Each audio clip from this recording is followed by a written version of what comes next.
All right. Here we go again. This is You Can Make This Shit Up. And let's start right here. House Democrats are targeting Anna Paulina Luna and four other Florida Republicans in a bold push to flip few districts in 2026. In 2026. Now, will this strategy reshape the political map, or are they just chasing the impossible? You know something? Those Democrats always wishful thinking. What else can happen? Let's go. This is You Can't Make This Shit Up.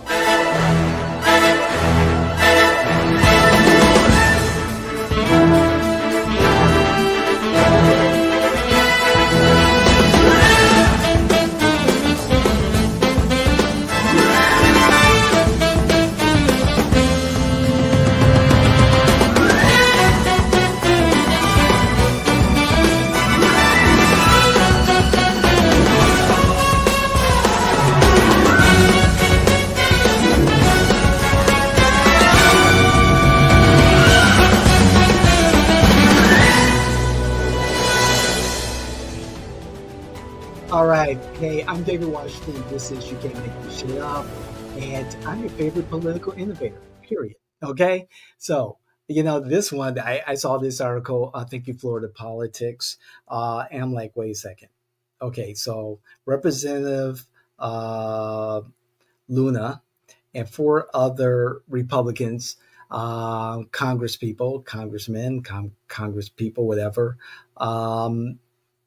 that the Florida Democrats are targeting. Before I get into who they are, first of all, I'm thinking, wait a sec, we're talking about a Florida Democratic Party that didn't flip anything in 2024, despite targeting some of these same individuals, and the results weren't even close. And then we're talking about a party that is fighting for relevancy, a party that is shedding voters, a party that is shedding supporters, a party that has been questioned in regards to its leadership, a party where people who are leaving the organization feel that, hey, I want to be where I'm celebrated and not just tolerated. And so I saw this article with that all in mind.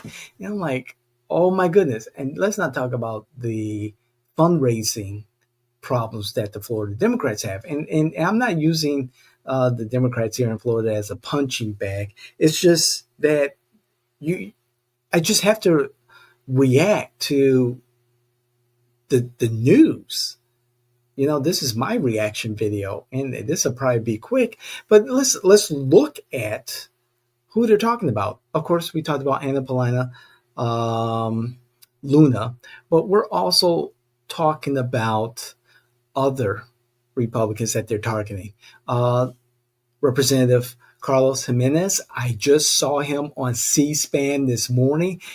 He is the chairman of a subcommittee of Homeland Security, and talking about those damn drones flying all over New Jersey. What the hell is that all about? Great story. Representative Lord Lee, Representative, our friend, Corey Mills, and Representative Maria Elvira Salazar. And so the Democrats, and let me check here, the House Majority PAC, the super PAC dedicated to expanding the Democratic caucus in the House, launched a recruiting effort Tuesday to find candidates in any potentially competitive seats in the midterms. And you know something? There is another article that came out about how the Democrats failed a Democrat in every House and Senate race in the Florida legislature that I need to speak to. Because it harkens back to this, what I'm talking about right now. So the minority caucus sees opportunities that could substantially expand its congressional map. Just don't see it. I really don't see it. Um, Whitney Fox, she was the Democrat who faced Representative Luna, took nearly 55%. I'm sorry. I'm sorry. It wasn't Whitney Fox who took 55%. It was Luna who took 55% of the vote. And Luna raised $3.6 million to Whitney Fox's $2.6 million. So about $1 million advantage for the Republican. The Democrat Congressional Campaign Committee had their Red to Blue program where they targeted who they thought were vulnerable Democrats with additional funding and support for those Democratic candidates. Not successful here. Let's um, let's look at how Luna performed. She underperformed Trump in that district. Trump had more than 55% of the vote in Congressional District 13, Luna's district, but she still won. The caucus wants to target Salazar in Florida's 27th Congressional District. Salazar took more than 60% of the vote against Democrat Lucia Baez Geller. She fell. Baez Geller, candidate Baez Geller, failed to break 40%. Yikes. And you're going to target Salazar? That's a scratch my head moment. Um, Representative Jimenez. Again, I listened to him on C-SPAN this morning, Washington Journal. Shout out to Washington Journal. Everyone, please watch it. It's a great program. And it's a public service. So Jimenez um, unseated a Democrat incumbent in 2020. He won a third term with ease in November. The Miami-Dade Republican took 65% of the vote over the Democrat in that race. 65% in House District and Congressional District 28. 65%. Yikes. But he's on the target list.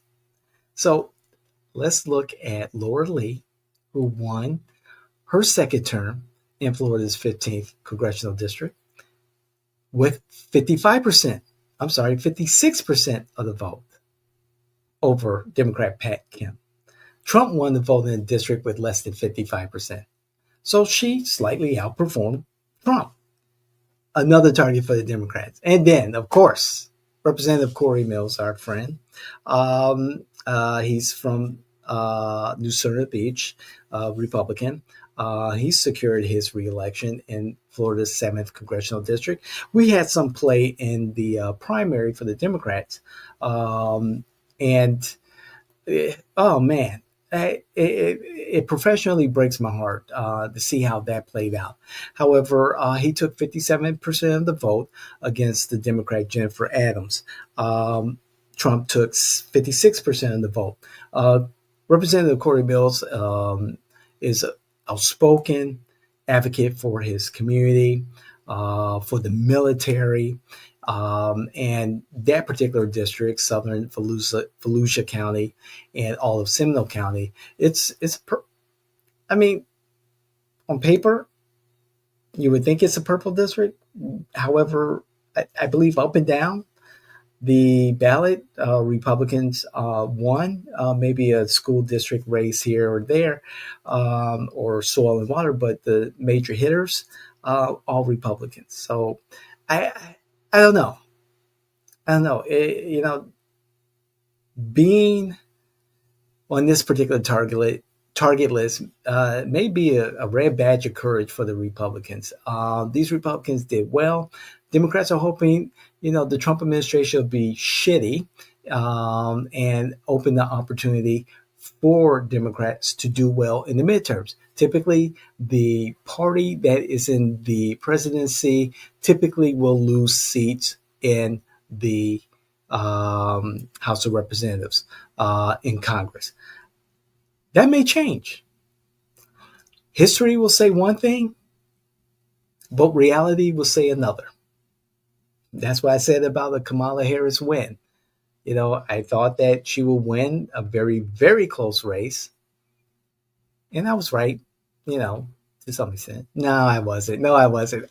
I said she would win a very close race based on the quantitative historic data available that would predict a win for her. Do I have to talk about that? Anyway, we'll see how things play out. Will the Democrats have the resources, the strategy, the messaging, the will to win here in Florida moving forward? I don't see the House majorities changing here in the state legislature. I don't see the state Senate majorities changing at all. And as far as the congressional seats, as we discussed, I see the Republican Party continuing to be in charge of the congressional delegation and maybe increase upon it. We shall see. Anything can happen. It's 2 years out. However, this is my opinion. And so I want to thank you, our listeners, for being, we really appreciate it.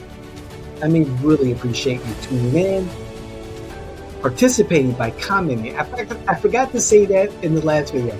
Please comment. Of course, like, share, hit the notification button so you're alerted in regards to our latest content. However, comments. We love your comments. I want to hear what you have to say. Bring your facts, not necessarily your feelings. Again, this is You Can't Make This Shit Up. I'm David Washington, your host. We'll see you the next time. Don't forget to comment.